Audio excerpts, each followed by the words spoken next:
Hi guys, it's 12:47 na ng umaga.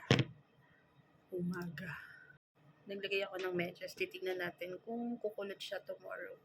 And dahil nga gising na gising pa ang aming mga diwa, bumili kami ng ganito. It's, ano ba to? Nakalimutan kong tawag dito. Ensaymada. Binili namin to sa isang Filipino store dito sa Edmonton. We're gonna try it. Ang price niya is $8.59.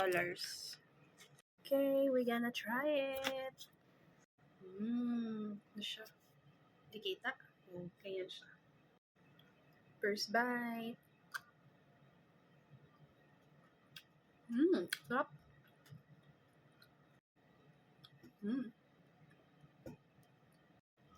May cheese sa